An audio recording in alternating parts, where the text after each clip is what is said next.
ពុកម៉ែបងប្អូនទាំងអស់ថាមានព្រះវិហារមួយនៅទីក្រុងកូអាប្រទេសឥណ្ឌាបានរក្សាទុកនៅសាកសពអ្នកផ្សាយសាសនាគ្រិស្តដ៏ល្បីអាយុកាល500ឆ្នាំហើយសាកសពនោះគឺអត់ទាន់ត្រូវបានរលួយនោះទេលោកសាំងហ្វ្រាំងស្វ័រសារីយេដែលជាបេសកជនបានធ្វើដំណើររាប់រយគីឡូម៉ែត្រដើម្បីនាំជំនឿសាសនានិងក្តីស្រឡាញ់ទៅកាន់ពិភពលោកខាងកើតលោកត្រូវបានកើតនៅក្នុងឆ្នាំ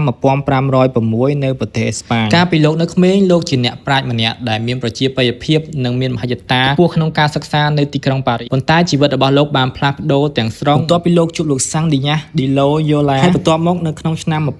1540លោកបានរួមគ្នាបង្កើតជាក្រុមគ្រូកាតូលិកហើយនៅក្នុងឆ្នាំ1542លោកបានចាប់ផ្ដើមដំណើរជើងទឹកយ៉ាងគ្រោះថ្នាក់មកកាន់ទ្វីបអាស៊ីលោកបានចំណាយពេលជាច្រើនឆ្នាំនៅលើកោះកូអានៃប្រទេសឥណ្ឌារួចបន្តដំណើរទៅប្រជុំកោះម៉ូលូកាប្រទេសឥណ្ឌូនេស៊ីហើយក៏ជាបេសកជនដំបូងគេបង្អស់ដែលបានទៅដល់ប្រទេសជប៉ុននៅក្នុងឆ្នាំ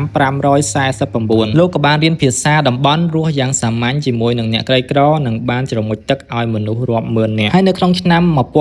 1552នៅក្នុងវ័យ49ឆ្នាំលោកត្រូវបានទទួលអនិច្ចកម្មនៅកោះសាងជូអានពេលកំពុងព្យាយាមទៅផ្សព្វផ្សាយសាសនានៅក្នុងប្រទេសចិនរាងកាយរបស់លោកត្រូវបានរក្សាទុកយ៉ាងល្អនិងតម្កល់នៅក្នុងទីក្រុងកូអាប្រទេសឥណ្ឌាហើយលោកត្រូវបានគេប្រសិទ្ធនាមថាជាសែនឬក៏ជាជនបរិសុទ្ធសាកសពរបស់លោកត្រូវបានគេតម្កល់នៅព្រះវិហារដែលមានឈ្មោះថា Basilica of Bom Jesus ហើយ10ឆ្នាំបានគេឲ្យចូលទស្សនាម្ដងគិតថាពួកយើងសំណាងខ្លាំងមែនទែនដែលទៅដល់នឹងចំពេលដែលគេបើកឲ្យចូលទស្សនាតែម្ដង